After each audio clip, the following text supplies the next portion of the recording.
iya reka tuguruke none nagutinda bimeze bitereke Kim Entertainment ngereke mu Rwanda busho automatic weapon GB detective umwana w'Imana niwe kuzana 5 kwa 5 iyi film Desdora kumwe DJ Benda bakubwira bati repete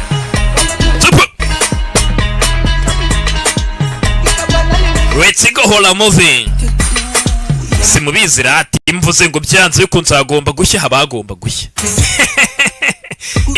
ega ibintu byose narabwiye ngo bigira ba nyirabyo ibindi ubundi abantu mukene telefone zigezweho nakubwiye ngo iduka ni rimwe rukumbi babise Next Gen Tech Solution Limited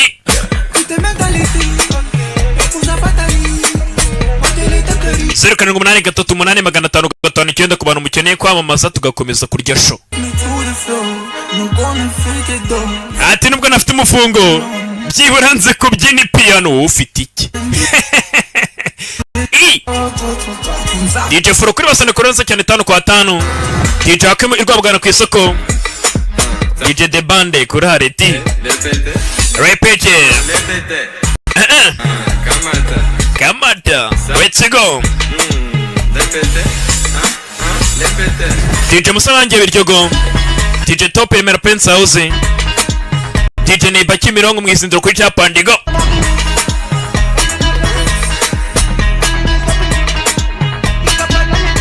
na buri mu disc banners aho uri bose ibintu ni good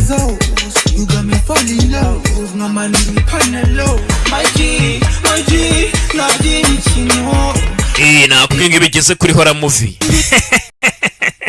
n'amagina arahunga ngo na DJ Benda nuko ngo nuko ujya mu mushuko ibari ibintu abantu wabashuka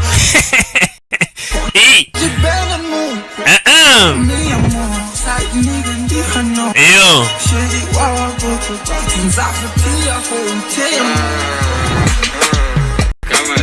Kama down bimeze bite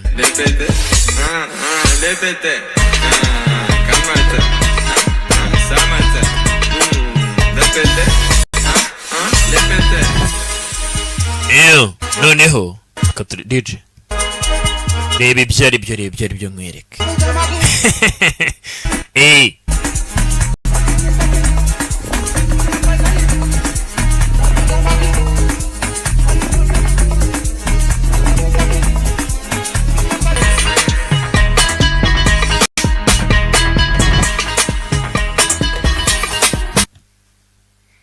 twagiye ITN hari bino byadufasha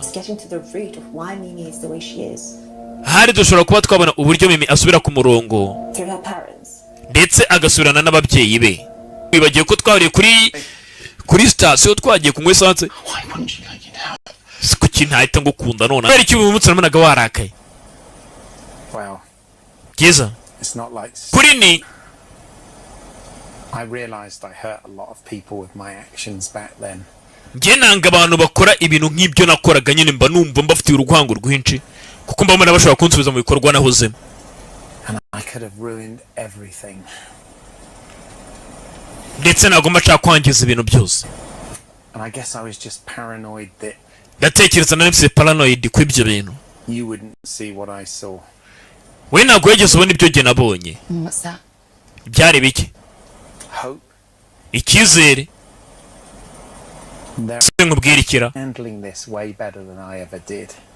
Ariko byaje gutuma mba umunjya mu buryo bwiza cyane burenze nubwo nari ndimo nyuma yuko mvuye ku biyobyabwenge nagize ubuzima bwiza. Umwana ati utekereje kuva ku biyobyabwenge ubwonko bwawe bukubwira uburyo cyo ugiye kubaho nabi Sasa filime nayo kwigenza bagiye mwakoze kuza murabeho abasigaye mu iciro dukomeje turye show abareba yareke bukira ubu none nagarutse neza mu kazi turakomeje tugeze kuri episode ya 80 kuri season ya 2 iyi Kim Entertainment ku bufatanye na Next Gen Tech Solution Limited wakinnye ari imbeba ni J Robinson twagiye ubwo kandi nyine tubonane nose ni iki ibintu byanyu